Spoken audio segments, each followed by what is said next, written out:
Hello everyone, welcome to our channel study PS. मैं प्रियंका शर्मा। आज हम बहुत ही करंट टॉपिक ट्रेड वॉर पर डिस्कशन करेंगे। आइए देखते हैं ट्रेड वॉर क्या होता है। एज एन इंट्रोडक्शन, आप ट्रेड वॉर से क्या समझते हैं? ट्रेड वॉर मतलब व्यापार युद्ध। ये ऐसा युद्ध है जो कि वेपन से नहीं लड़ा जाता। ये अर्थव्यवस्था या फिर व्यापार में जो कॉन्फ्लिक्ट होता है, व्यापार में जो लड़ाइयाँ होती है, उससे ट्रेड वॉर कहते हैं। जहाँ पर एक कंट्री दूसरे कंट्री के ऊपर टैरिफ्स लगाती है। अब टैरिफ क्या होता है? टैरिफ बैरियर होता है। बैरियर मतलब रुकावट। मैं थोड़ा और एलैबोरेट करना चाहूँगी टैरिफ को। जैसे ही हम किसी भी कंट्री में, फॉर एग्जांपल अभी क्या हो रहा है, यूएस चाइना के अगेंस्ट टैरिफ लगा रहा है। अगर हम इसको कॉमन भाषा में देखें ना, बहुत इजी लैंग्वेज में, तो जैसे इंडियन गवर्नमेंट क्या करती है, जीएसटी लगाती है। जीएसटी से क्या होता है? प्रोडक्ट का रेट, प्राइस बढ़ जाता है। उसी तरह जब एक कंट्री दूसरे कंट्री के प्रोडक्ट के प्राइस को बढ़ाना चाहे या फिर अपने डोमेस्टिक मार्केट को बचाना चाहे, तो वो क्या करेगी? टैरिफ या कस्टम ड्यूटी लगाएगी। टैरिफ में क्या होता है? प्राइसेस बढ़ जाते हैं।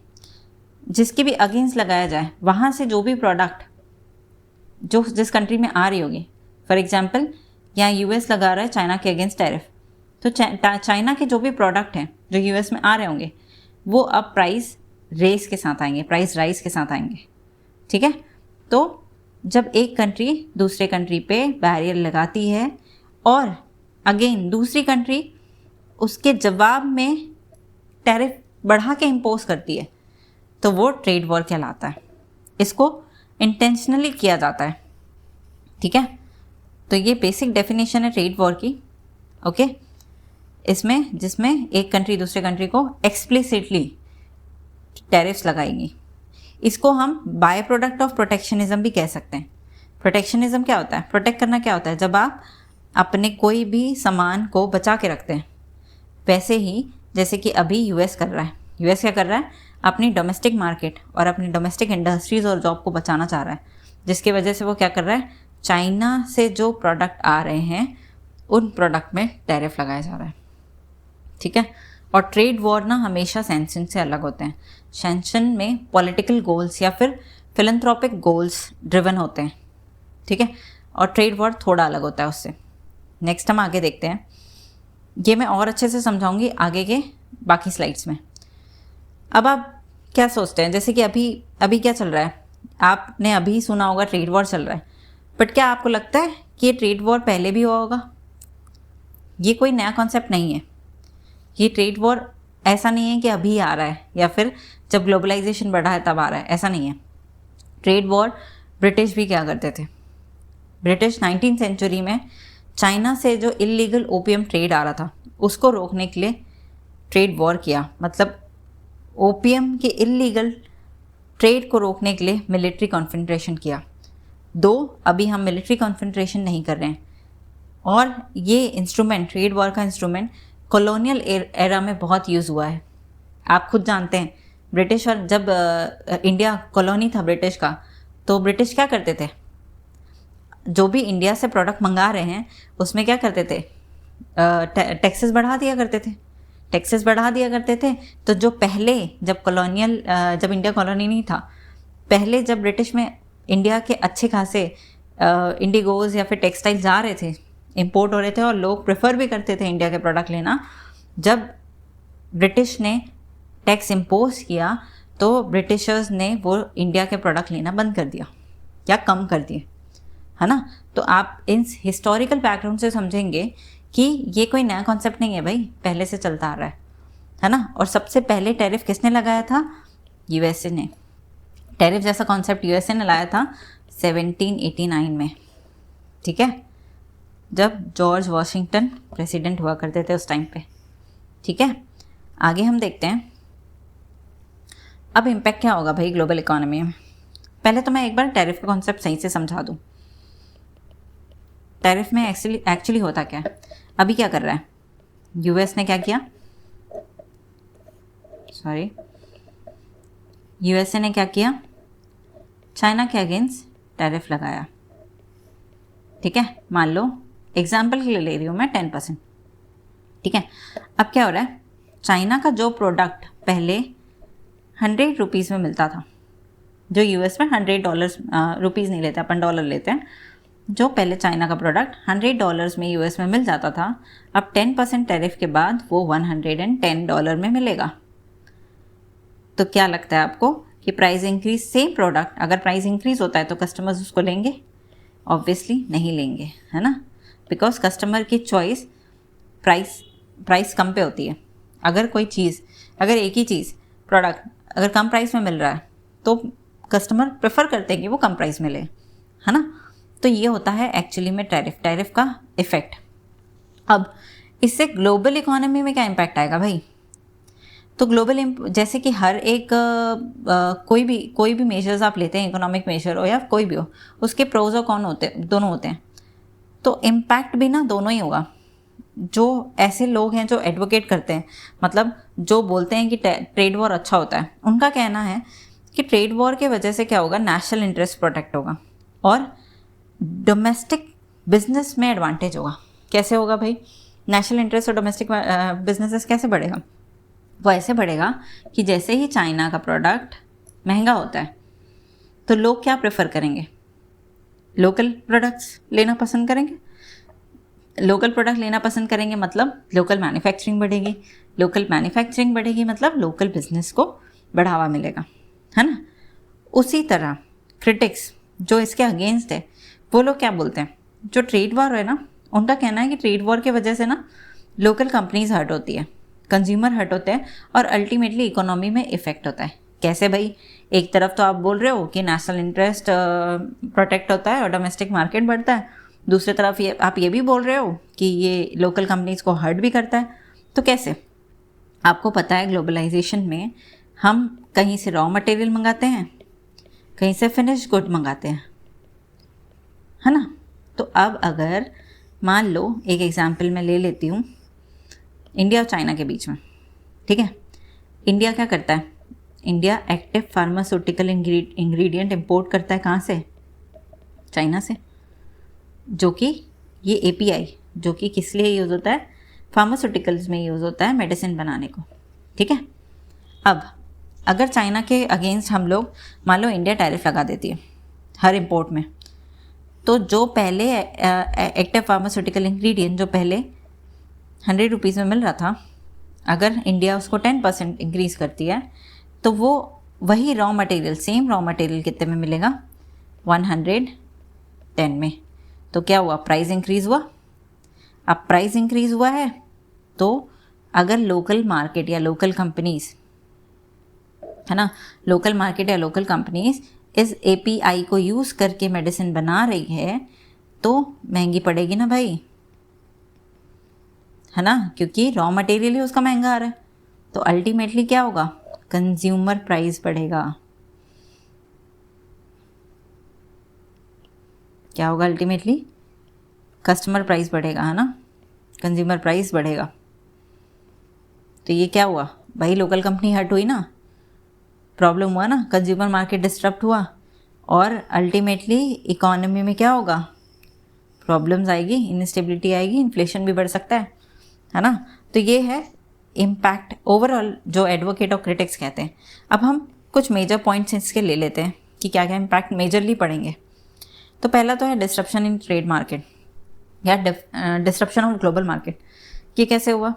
अब आपको पता है जैसे ही चाइना में इम्पोज किया गया टैरिफ, यूएस ने इम्पोज किया चाइना पे टैरिफ, अब चाइना क्या करेगा? अपने प्रोडक्ट यूएस में तो भेजेगा नहीं, है ना। क्यों? क्योंकि उसको पता है वो लॉस में जाएगा।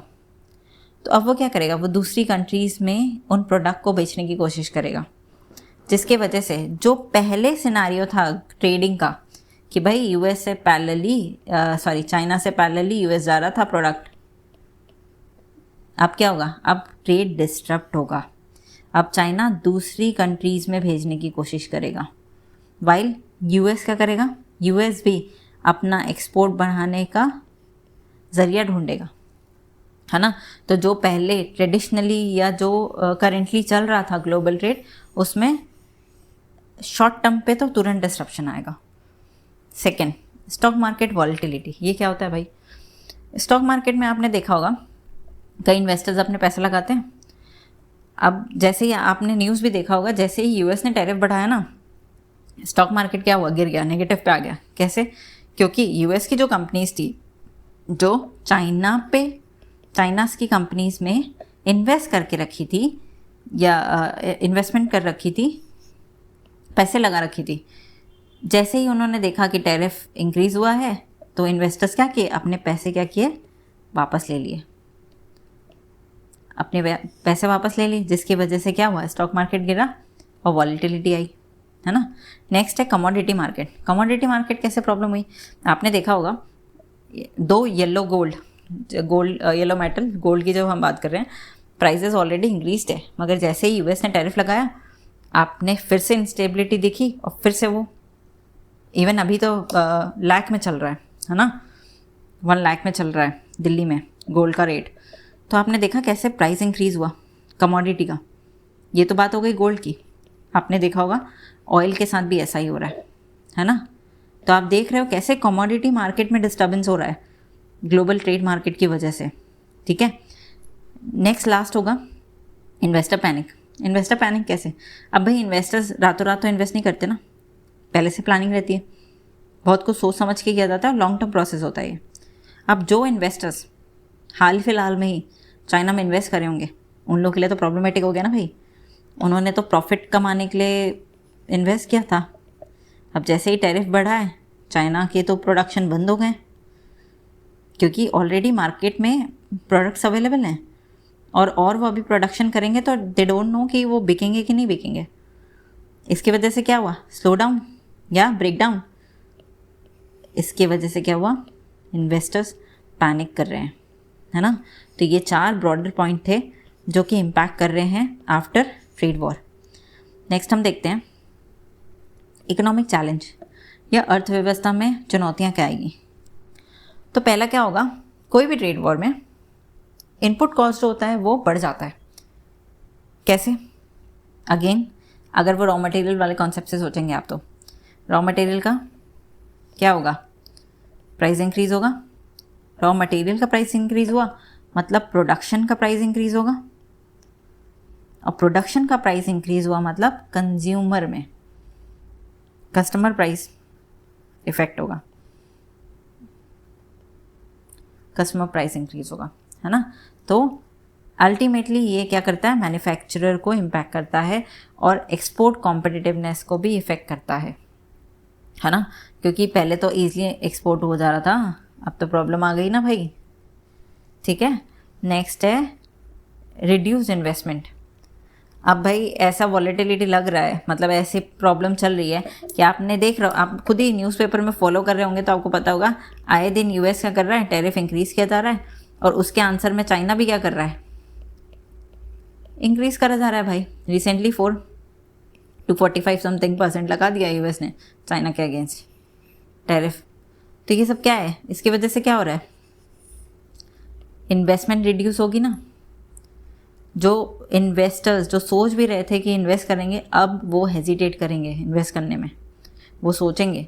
तो इससे क्या होगा, इन्वेस्टमेंट कम होगा चाइना में, प्योरली चाइना में पहले इन्वेस्टमेंट कम होगा, फिर उसके बाद दूसरी कंट्रीज़ में भी इफ़ेक्ट डालेगा इसका।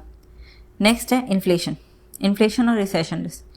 ये क्यों होगा, ऑब्वियसली टैरिफ है मतलब प्राइस रेट इंक्रीज़ होगा, प्रोडक्ट का प्राइस रेट इंक्रीज़ हुआ मतलब अगर ये कॉन्स्टेंटली चलता रहा तो इन्फ्लेशन बढ़ेगा, महंगाई, और अगर ये कॉन्स्टेंटली चलता रहा तो महंगाई के बाद वो क्या टर्न हो जाएगा रिसेशन में। तो अल्टीमेटली जो प्रॉब्लम होगी वो कंज्यूमर को ज़्यादा होगी as compared to other ones, है ना, ठीक है। नेक्स्ट में हम देखते हैं इम्पैक्ट क्या होगा भाई। अभी तो हमने देख लिया ब्रॉडली कि पीछे वाली स्लाइड में हमने देख लिया ब्रॉडली कि ग्लोबल में क्या इम्पैक्ट पड़ा, हमने ये भी देख लिया कि अर्थव्यवस्था में क्या क्या चुनौतियाँ आ सकती हैं। नेक्स्ट हम ये देखेंगे कि इंडिया में क्या इम्पैक्ट पड़ेगा भाई, लड़ तो रहे हैं दोनों ही यूएस चाइना, इंडिया में क्या प्रॉब्लम आने वाली है, तो क्या चुनौतियाँ आएंगी और क्या अवसर भी हो सकते हैं, क्योंकि हर एक चीज़ का प्रोज और कॉन दोनों होता है। तो हमारे पास अवसर भी है, चुनौतियाँ भी हैं। अवसर में देखा जाए तो हमारे पास अगर ये यूएस चाइना लड़ते हैं या ट्रेड वॉर सिग्निफिकेंट इम्पैक्ट डालता है तो वो किस पर डालेगा? एक्सपोर्ट पे। कैसे? अब भाई चाइना में तो चाइना के अगेंस्ट टैरिफ लगा दिया यूएस ने, चाइना तो बेचेगा नहीं अपने प्रोडक्ट, तो भाई मगर यूएस को प्रोडक्ट तो चाहिए ना, तो कहाँ से मंगवाएगा वो? दूसरी कंट्री से। And India can take an advantage, इसमें एडवांटेज ले सकता है भाई इंडिया।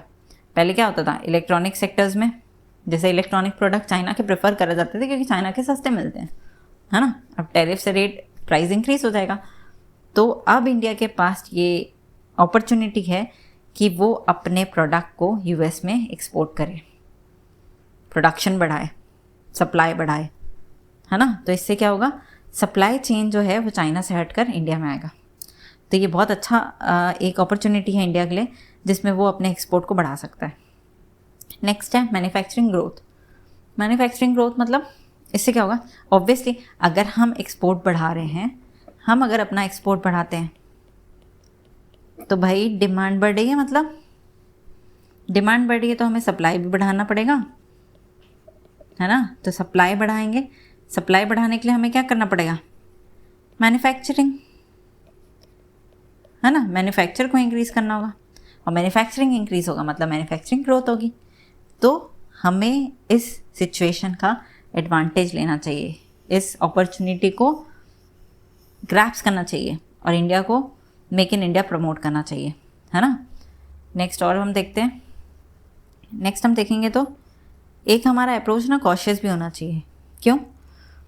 क्योंकि अभी क्या है, चाइना के प्रोडक्ट तो बने हुए हैं ना भाई, रखे तो हुए हैं, है ना। तो अब वो प्रोडक्ट तो कहीं ना कहीं तो इस्तेमाल खपत करवानी पड़ेगी ना। तो ऐसा हो सकता है कि चाइना ना इंडिया में अपना प्रोडक्ट डंप करे। डंप मतलब क्या होता है? आप बहुत सस्ते रेट में, जो ओरिजिनल भी रेट होता है ना उससे भी कम रेट में आप प्रोडक्ट डालते हैं दूसरी कंट्री में, प्रोडक्ट भेजते हैं दूसरी कंट्री में। तो एक्सेस कैपेसिटी में जब कोई प्रोडक्ट आता है तो उसको सस्ते दाम पे भेजा जा सकता है। तो चाइना ना जो अभी उसके पास प्रोडक्ट बने हुए हैं, सिंस वो यूएस एक्सपोर्ट नहीं करेगा तो इतने सारे प्रोडक्ट को करेगा क्या भाई? कुछ तो करना पड़ेगा उसको, नहीं तो भारी लॉस होगा। तो उस लॉस ना हो, उस लॉस को वो झेले ना, उसकी वजह से वो प्रोडक्ट के प्राइसेस और कम कर देगा और इंडिया में एक्सपोर्ट कर देगा, और फिर इंडिया का मार्केट चाइनीज़ गुड से फ्लडेड हो जाएगा। तो ये हमको ज़रा चेक करना होगा, ठीक है। ये हमारे लिए चैलेंज है। फिर इंक्रीज टैरिफ। इंडियन गवर्नमेंट क्या कर रही है? चाइना जो रिस्पॉन्ड कर रहा है ना टैरिफ का, उसको चेक करेगी, क्योंकि उससे क्या होगा? इंपोर्ट और एक्सपोर्ट, इंडिया के इंपोर्ट और एक्सपोर्ट में फ़र्क आ सकता है ना। जिस तरह से चाइना अपनी कंट्री से एक्सपोर्ट कर रहा है या कुछ भी इंपोर्ट कर रहा है, तो हमारी कंट्री का इंपोर्ट और एक्सपोर्ट इफेक्ट होगा। क्योंकि एक्सपोर्ट, जैसे कि अब मैंने ही बताया, चाइना को अगर रिप्लेस करना है तो हम क्या करें? अमेरिका में अपना इलेक्ट्रॉनिक्स प्रोडक्ट, और भी बहुत प्रोडक्ट है जो यूएस में जाते हैं, फार्मास्यूटिकल प्रोडक्ट्स भी जाते हैं। तो अब जैसे अगर चाइना भी ट्रेड अपना टैरिफ बढ़ाता है या फिर एक्सपोर्ट्स में कुछ चीज़ें मैनिपुलेट करता है या चेंजेस करता है, तो उससे क्या होगा? इंडिया में भी प्रॉब्लम आएगी। क्योंकि अगर बहुत सी रॉ मटेरियल हैं जो इंडिया चाइना से मंगवाता है, तो अगर वो रॉ मटेरियल महंगे हो जाते हैं, है ना, तो वो ultimately finish product, manufactured product के कीमत को बढ़ाएगा, जो कि हमारे एक्सपोर्ट कॉम्पिटिटिवनेस को भी चैलेंज दे सकता है, ठीक। तो ये हमको ज़रा देखना होगा। और नेक्स्ट है अपना स्ट्रैटेजिक पोजीशनिंग। भाई इंडिया क्या है? इंडिया को बेनिफिट मिल सकता है यूएस ऑर्डर से, मगर इसमें चेक भी करना पड़ेगा कि भाई मान लो अब एक दिन में तो ऐसा नहीं है ना कि आज यूएस ने बोला ऑर्डर दे रहा हूँ और कल प्रोडक्ट बन के चला गया, ऐसा तो नहीं हो सकता ना, टाइम लगता है उसके लिए। मान लो अभी तो यूएस जोश में टैरिफ को, रेट को बढ़ाया जा रहा है, कल से उड़ के आया फिर कम कर दिया, तो फिर भी तो चाइना का प्रोडक्ट तो बिकना ही है ना भाई, चाइना का तो प्रोडक्ट बना हुआ है ऑलरेडी। तो यहाँ पर फिर इंडिया को नुकसान हो जाएगा, क्योंकि इंडिया अपना प्रोडक्ट ऑर्डर दे देगा, चीज़ें बढ़ानी शुरू कर देगा, और पता चला यूएस ने कम कर दिया टैरिफ चाइना के अगेंस्ट। तो ये थोड़ा हमको स्ट्रैटेजिकली पढ़ के समझ के फिर अपना पोजीशन डेवलप करना पड़ेगा ग्लोबल इकोनॉमी में, है ना। ठीक है, आई होप इतना आप लोग को समझ में आया होगा। नेक्स्ट स्लाइड में हम चलते हैं। अब आगे हम क्या कर सकते हैं, हम क्या इवन जो ट्रेड वॉर चल रहा है उसमें बाकी कंट्रीज भी क्या कर सकती हैं, ये इन जनरल अगर हम देखें इसको तो हमको एक बार जियोपॉलिटिकल नेविगेशन देखना पड़ेगा। मतलब ऐसा नहीं है जैसे कि अभी क्या चल रहा है, यूएस टैरिफ लगा रहा है चाइना के अगेंस्ट, चाइना रिटेलिएटरी मेजर में बढ़ा के टैरिफ लगा रहा है ना। ये चीज़ हम नहीं कर सकते, हम अगर ये करने लग जाएंगे तो हम बाहरी नुकसान होगा हमारा, है ना। तो ये डिप्लोमेसी से हमें बैलेंस करना पड़ेगा यूएस चाइना को, firstly. Secondly supply chain diversify करना पड़ेगा हमें। मतलब आप देख रहे हैं कि कभी भी कोई भी कंट्री, इवन ऐसा तो नहीं है ना यूएस ने सिर्फ चाइना में लगाया, यूएस ने बाकी कंट्री में भी लगाया है, इंडिया में भी लगाया है। तो जो हम प्रोडक्ट एक्सपोर्ट कर रहे थे अभी यूएस में, वो अब महंगे होंगे, हमारे प्रोडक्ट भी महंगे होंगे यूएस में, भले चाइना के कॉम्पिटिटिव में कम महंगे होंगे मगर महंगे होंगे। तो इसके वजह से हमें क्या होना होगा, सेल्फ रिलायंस होना होगा, ठीक है। इवन हम जो रॉ मटेरियल्स मंगवा रहे होंगे यूएस से वो भी हमारे लिए एक्सपेंसिव हो जाएंगे। तो हमें दो चीज़ करनी होगी, एक तो सेल्फ रिलायंस होना होगा कि भाई खुद के प्रोडक्ट हम खुद बनाएं, और मेक इन इंडिया को प्रमोट करना होगा, अपने प्रोडक्ट को दूसरी जगह भेजें, अपने लोकल इंडस्ट्रीज़ के प्रोडक्ट को, इंडियन प्रोडक्ट को दूसरी कंट्रीज़ में सप्लाई करें। और सिर्फ एक कंट्री में नहीं, हमें अपने कस्टमर बेस बढ़ाने पड़ेंगे, कस्टमर कंट्रीज़ बढ़ानी पड़ेगी ताकि हमारा एक्सपोर्ट ग्रोथ ज़्यादा हो, मेक इन इंडिया बढ़े, ठीक है। तो सप्लाई चेन डाइवर्सिफाई हमको करना पड़ेगा, सिर्फ एक कंट्री के निर्भर पे हम नहीं रह सकते, हमें बाकी कंट्रीज़ में भी फोकस करना होगा। और लास्ट हमें ट्रेड एग्रीमेंट अपना एक्सपेंड करना, ट्रेड एग्रीमेंट बढ़ाना होगा। यूएस हो गया, ईयू हो गया, एशियन कंट्रीज़ हो गए, तो ऐसा नहीं कि सिर्फ यूएस के साथ ही ट्रेड कर रहे हैं, ठीक है, या फिर ईयू के कुछ पर्टिकुलर कंट्रीज़ के साथ कर रहे हैं, नहीं, हमें अपना बेस बढ़ाना पड़ेगा, हमें स्ट्रॉन्ग ट्रेड एग्रीमेंट रखना पड़ेगा ताकि ये जो छोटे मोटे ट्रेड वार या फिर टैरिफ इंक्रीज़ होते रहते हैं उससे हमें कुछ ज़्यादा इफ़ेक्ट ना पड़े, ठीक है। आई होप ये टॉपिक्स आपको समझ में आई होगी। आप लोग को अच्छे लगे टॉपिक तो हमें सब्सक्राइब और लाइक किएगा। Thank you.